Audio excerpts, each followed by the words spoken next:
நண்பர்கள் அனைவருக்கும் வணக்கம். இது பணமே மந்திரம் சேனல். இன்னைக்கு ஒரு அருமையான வீடியோ. ஒரு மாதத்துக்கு ஒரு 2 லட்சம் வரைக்கும் ஏர்ன் பண்ணக்கூடிய ஒரு தொழிலை பற்றி பார்க்க போகிறோம்.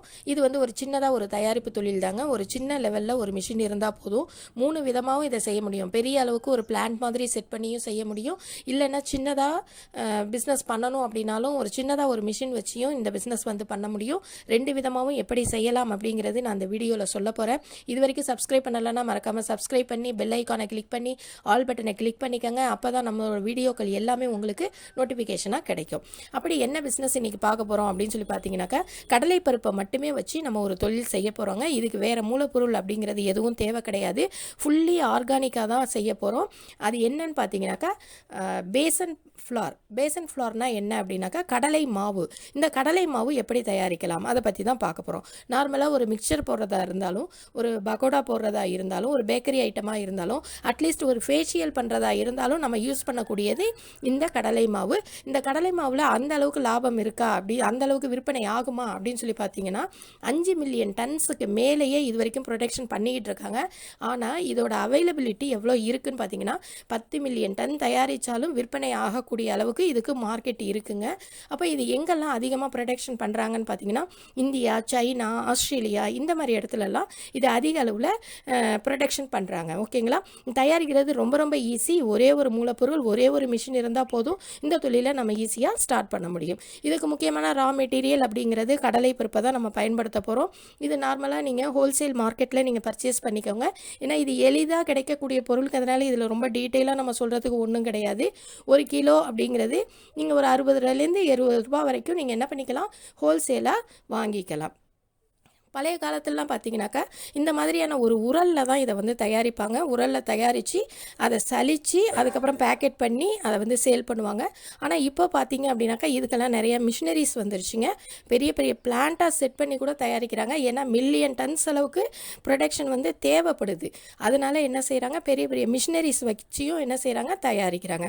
இப்போ இந்த மாதிரியான ஒரு சில மிஷினரிஸ் எல்லாம் பார்த்தீங்க அப்படின்னாக்கா உங்களுக்கு ரொம்ப கம்மியான ரேட்டில் ஒரு 50,000லேருந்து பார்த்தீங்கன்னா கூட நீங்கள் 10 லட்சம் வரைக்கும் கூட இதுக்கு என்ன பண்ண முடியும், செலவு பண்ண முடியும். நார்மலாக ஆரம்பிக்கும் போது வீட்டில் ஒரு சின்ன இடத்துல நம்ம ஆரம்பிக்கிறோம் அப்படின்னாக்கா ஒரு 50,000 1.5 லட்ச ரூபாய்க்குள்ளே ஒரு மிஷின் வாங்குனீங்க அப்படின்னாலே இந்த தொழிலை ஈஸியாக ஸ்டார்ட் பண்ண முடியும். அப்போ இந்த கடலை மாவு எந்த அளவுக்கு விற்கிறாங்க அப்படின்னு சொல்லி பார்த்தீங்கன்னா, ஹோல்சேலாக பார்த்தீங்கன்னா ஒரு 80லேருந்து 120 ரூபா வரைக்கும் விற்கிறாங்க. ஆனால் இதுவே ரீட்டெயிலாக அப்படின்னு பார்க்கும்போது இன்னும் விலைகள் வித்தியாசப்படுது. இன்னும் அதிகமாகவே இது சேல் ஆகுது. நீங்கள் வாங்கக்கூடிய கடலை பருப்போட தரத்துக்கு தகுந்த மாதிரி நீங்கள் ரேட்டை என்ன பண்ணிக்கலாம், ஃபிக்ஸ் பண்ணிக்கலாம். இதில் பெரிய பெரிய பிராண்டட்ஸும் இருக்குது. ஆனால் பார்த்தீங்கன்னா கடலை மாவு வாங்கும்போது நார்மலாக ஒரு வீட்டில் யூஸ் பண்ணுறவங்க அப்படிங்கும்போது பெரிய பெரிய பிராண்ட் சொல்லி வாங்குறதில்ல. கடலை மாவு நார்மலாக எல்லா பிராண்ட்லையும் வாங்குறாங்க. இப்போ இந்த கடலை மாவில் என்னென்ன மாதிரியான நியூட்ரியன்ஸ் இருக்குது அப்படின்னு சொல்லி பார்த்தீங்கன்னா, இதில் கார்போஹைட்ரேட்ஸ் இருக்குது, ஃபேட்ஸ் இருக்குது, புரோட்டீன் இருக்குது, sodium, calcium, iron, potassium, vitamin A, இந்த மாதிரி நிறைய விஷயங்கள் இருக்குது. அதனால் இதை பயன்படுத்துகிறவங்களோட எண்ணிக்கையும் அதிகமாக இருக்குது. எளிமையாக பயன்படுத்த முடியும். இது பார்த்திங்கன்னா சாதாரணமாக சென்னாவிலேருந்தும் தயாரிப்பாங்க கடலை மாவு. மற்றதில் பார்த்திங்க அப்படின்னா கடலை பருப்புலேருந்தும் தயாரிக்கலாம். சென்னாவிலேருந்து தயாரிக்கிறோம் அப்படின்னாக்கா இந்த கருப்பு கொண்டக்கடலை, வெள்ளை கொண்டக்கடலை இதுலேருந்து தயாரிக்கலாம். அது பார்த்திங்கன்னா நீங்கள் தோல் நீக்கி அப்படிலாம் செய்ய வேண்டியிருக்கும். அது இன்னும் கொஞ்சம் ப்ராசஸ் அதிகமாகும். நம்ம நார்மலாக கடலை பருப்பை ஹோல்சேலாக வாங்கி அதிலேருந்து எப்படி ப்ராசஸ் பண்ணலாம் அப்படிங்கிறது மட்டும் இங்கே பார்க்கலாம். இப்போ ப்ராசஸ் எப்படி இருக்குன்னு பாருங்கள். நார்மலாக கடலை பருப்பு நல்லா காய வச்சுக்கோங்க. கழுவி சுத்தம் பண்ணி நல்லா காய வச்சுக்கணும் அப்படிங்கிறது ரொம்ப முக்கியம். இதில் இருக்க தூசுகளெல்லாம் நீக்கிட்டு நம்ம மிஷினில் போட்டோம்னாலே போதும். அது நல்லா அரைச்சி உங்களுக்கு மாவாக வந்துடும். அதுக்கப்புறம் ஃபைன் பவுடராக வேணும். அதனால் கொஞ்சம் சலிச்சு கூட நீங்கள் எடுத்துக்கலாம். மிச்சத்தை திரும்ப நம்ம அரைக்கும் போது சேர்த்து கூட அரைச்சிக்கலாம். இதில் ரொம்ப வேஸ்டேஜ் அப்படிங்கிறது இருக்கிறதுக்கு வேலையே கிடையாது. நெக்ஸ்ட்டு இதை என்ன செய்யலாம், ஒரு நல்ல பேக்கிங் கவரில் பேக்கிங் பண்ணிக்கலாம். ஓகேங்களா? அப்போ இதுக்கு தேவையானது பார்த்திங்கன்னா அந்த பல்வரைசர் மிஷின், அது ரொம்ப முக்கியம்.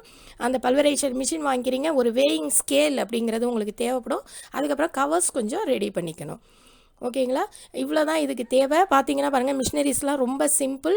இதுவே நீங்கள் பிளான்ட்டாக நீங்கள் செட் பண்ணணும், பெரிய லெவலில் நீங்கள் பண்ணணும் அப்படின்னாக்கா 10,00,000 வரைக்கும் கூட இதில் முதலீடு போட்டு செய்கிற மாதிரியான மிஷினரிஸ் எல்லாம் இருக்குது.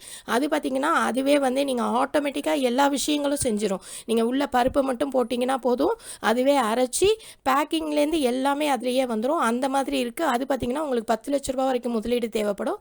நார்மலாக ஆரம்பிக்கிறவங்க இந்த மாதிரி ஒரு மிஷின் போட்டு நீங்கள் ஆரம்பிக்கணும் அப்படின்னு சொல்லி நினச்சிங்க அப்படின்னாக்கா ஒரு 1,50,000 ஒரு 1,50,000 லட்சத்துலேருந்து ஒரு 2 லட்சம் வரைக்கும் உங்களுக்கு தேவைப்படும். ஓகேங்களா? இதுக்கான லைசன்ஸ் என்ன வேணும் அப்படின்னு சொல்லிட்டு பார்க்கலாம். ஜிஎஸ்டி ரிஜிஸ்ட்ரேஷன் பண்ணிக்கோங்க. இப்போ அது ரொம்ப இம்பார்ட்டண்ட்டாக இருக்குது. ஏன்னா நீங்கள் ஆன்லைனில் சேல் பண்ணணும் அப்படின்னா இந்த ரிஜிஸ்ட்ரேஷனுங்கிறது தேவை. அதுக்கப்புறம் பார்த்திங்கன்னா ஃபுட்டு பிஸ்னஸாக இருக்கிறதுனால எஃப்எஸ்எஸ்ஏ லைசன்ஸ் அப்படிங்கிறது ரொம்ப முக்கியம். இது உணவுப் பொருளுக்கான ஒரு தர சான்றிதழ், இது எஃப்எஸ்எஸ்ஏ அப்படிங்கிறது. அதுக்கப்புறம் ட்ரேட்மார்க் ரிஜிஸ்ட்ரேஷன், நீங்கள் ஒரு நேம் வச்சு நீங்கள் பண்ணுறீங்க அப்படிங்கும்போது அதுக்கான ஒரு ரிஜிஸ்ட்ரேஷன் பண்ணிக்கலாம். உதயம் ரிஜிஸ்ட்ரேஷன் பண்ணிக்கிட்டிங்கன்னா உங்களுக்கு லோன்ஸு இந்த மாதிரி வாங்கணும் அப்படின்னாக்கா ரொம்ப யூஸ்ஃபுல்லாக இருக்கும். இவ்வளோ தான் உங்களுக்கு லைசன்ஸ் அப்படிங்கிறது தேவை. மிஷினரிஸ் மட்டும் நீங்கள் நல்லா பார்த்து நேராக போய் வாங்கிக்கலாம். கோயம்புத்தூர்லேயும் சரி, சென்னையிலையும் சரி, நிறைய இடங்களில் இதுக்கான மிஷின்ஸ் வந்து கிடைக்குது. நார்மலாக அந்த மாவு அரைக்கிற மிஷின்ஸ்லாம் கிடைக்கக்கூடிய இடங்கள்லையே நீங்கள் என்ன பண்ணிக்கலாம், இந்த மாதிரி மிஷின்ஸும் நீங்கள் வந்து வாங்கிக்க முடியும். நார்மல் பல்வரைசர் மிஷின் தான் இது. இதில் பார்த்திங்கன்னா நல்லா ஃபைன் பார்ட்டிகிள்ஸாக வரணும். அந்த மாதிரி நீங்கள் என்ன செஞ்சுக்கோங்க, மிஷின் பார்த்து பை பண்ணிக்கோங்க. ஃபஸ்ட்டு ஆரம்பிக்கும் போது சின்ன லெவலில் ஆரம்பிச்சிங்கனாலே போதும். இல்லை ப்ராஃபிட் அப்படின்னு சொல்லி பார்த்தீங்கன்னா நீங்கள் ஒரு மாதத்துக்கு ஒரு 6 லட்ச ரூபாய்க்கு நீங்கள் சேல்ஸ் பண்ணுறீங்க அப்படின்னாக்கா உங்களுக்கு அதில் ஒரு 2 லட்ச ரூபாய் வரைக்கும் நீங்கள் என்ன செய்யலாம், லாபம் பார்க்கலாம். இதுதாங்க ரேஷியோ. இதில் நீங்கள் தனித்தனியாக ஒரு கிலோவுக்கு அப்படின்லாம் நீங்கள் பார்க்கணுங்கிற அவசியம் கிடையாது. இன்வெஸ்ட்மெண்ட் அப்படின்னு பார்க்கும்போது நீங்கள் ஒரு 1 லட்சத்துக்கு நீங்கள் மிஷின் வாங்குறீங்க அப்படிங்கும்போது ஒரு 2 லட்சம் வரைக்கும் உங்களுக்கு முதலீடு தேவைப்படும். அதுவே ஒரு 1,50,000 லட்சம் வாங்குறீங்க அப்படிங்கும்போது ஒரு 2,15 இந்த மாதிரி நீங்கள் வச்சுக்கிட்டு இந்த தொழிலை என்ன செய்யலாம், ஆரம்பிக்கலாம். மிஷின்ஸ் எல்லாமே நார்மலான மிஷின்ஸ் தான். நீங்கள் ஒரு மாவு மில் அரைக்கிறதுக்கு என்ன மிஷின்ஸ் வாங்குறீங்களோ அந்த மாதிரி வாங்கிக்கிட்டால் போதும். இதுக்கு உங்களுக்கு பெருசாக முதலீடு எதுவும் தேவையில்லை. இந்த வீடியோ உங்களுக்கு ரொம்ப பிடிச்சிருக்கும் அப்படின்னு சொல்லி நினைக்கிறேன். பிடிச்சிருந்தா லைக் பண்ணுங்கள், ஷேர் பண்ணுங்கள், மறக்காமல் சப்ஸ்கிரைப் பண்ணுங்கள். தேங்க்ஸ் ஃபார் வாட்சிங்.